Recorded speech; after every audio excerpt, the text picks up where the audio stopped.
ina kan waxun ka baranay dalka Morocco waa qaran muslim ah oo ku yaala waqooyiga Afrika xuduud wadaagna la ah badaha Atlantiga iyo badda dhexe ama Mediterranean Sea hadba sidaad u taqaan Maghrib ama Berber ayaad naanays ahaan labada midkood ugu yeeri kartaa Morocco waana dal ay si isku mid ah u saameeyeen dhaqamada Carabta iyo kuwa Yurubiyaanka labaduba haddaad ku cusub tahay boggan hubi inaad follow tiri lana si wadaag muuqan saaxiibadaada mahadsanid tirada dadka Morocco waxa lagu qiyaasaa 36 milyan oo qof waa boqortooyo wadankani balse leh ra'iisul wasaare hogaamiye golaha fulinta hase yeeshee ku soo dhawow sideeda xaqiiqo ee aynu Morocco kaaga warinayno Morocco waa goobta lagu duubay filimada adduunka ugu badan waa maangal inaadan tan ka ogaal la'ayn waa haddaad daawatay musalsalka caanka ah ee Game of Thrones waa Morocco halka lagu duubay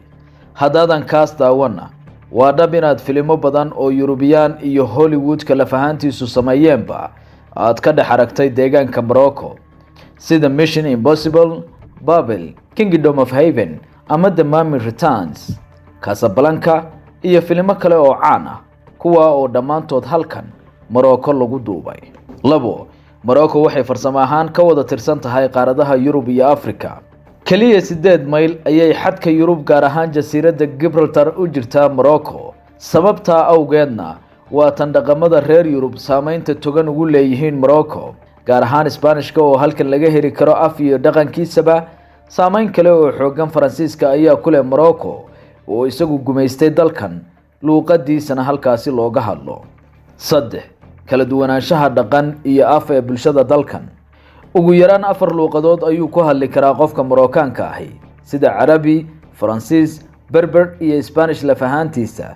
Tusaale ahaan marka aad joogto caasimadda dalka ee Rabat waxaad moodaa inaad joogto meel ka mid ah gudaha Faransiiska waayo halkan afkii iyo dhaqankii Faransiiskaba waad ku arki kartaa.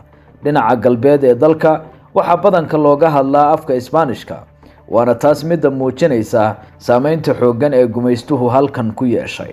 4 Morocco qarnigii 20aad waxa ay yeelatay qalinleyda ugu caansan adduunka.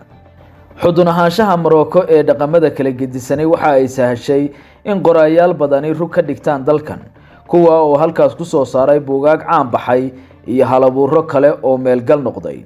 William Brew, Brian Joslin iyo Tennessee Williams ayaa ugu caansanaa qalinleydii kontonaadkii ilaa 60maadkii loogu hadalhaynta badnaa gudaha Morocco iyo caalamka intiisa kaleba. 5 dalka Morocco waxa uu ahaa kii ugu horeeyay ee aqoonsaday qarannimada Mareykanka. waa arrin isweydiin leh in Mareykanka isaga haatan aqoonsiga loo daba fadhiyo la fahantiisa Morocco ee ixtiraaf siisay. markii uu bilowday kacdoonkii dawladnimada Mareykanku waxa burcabadeedu bilowday isla goortaas beegsiga maraakiib ganacsi oo Mareykanku lahaa kuwa oo marinkoodu ahaa badda Atlantiga. hase yeeshee Sultan Maxamedkii saddexaad ee markaa Morocco ka talinayay ayaa sheegay in isagu qaatay mas'uuliyadda ilaalinta maraakiibtaas. saaxiibtinimada Mareykanka iyo Morocco waxa la saxiixay 1787 welina Morocco waa saaxiibka ugu qadiimisan ee Mareykanka. 6 jaamacadda Qarawiyyin ee dalka Morocco waa tan adduunka ugu qadiimisan.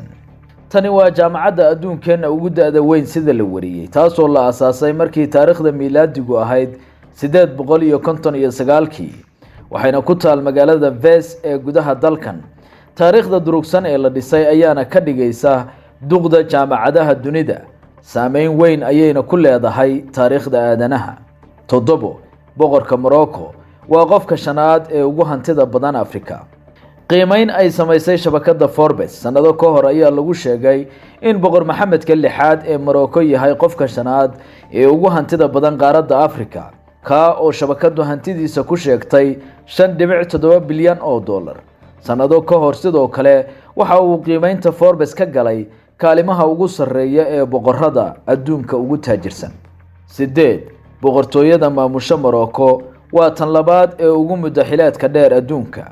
si kale haddaan u dhigno 1631 ayuu soo bilowday xukunka boqortooyada ka talisa guriga Alawi ee saldanada Morocco. boqor Maxamedka 6aad ee haatan ka talinaya Morocco waa kan 23aad. taas ayaana ka dhigaysa boqortooyada labaad ee ugu cimriga dheer, tan koowaadna waa boqortooyada Japan.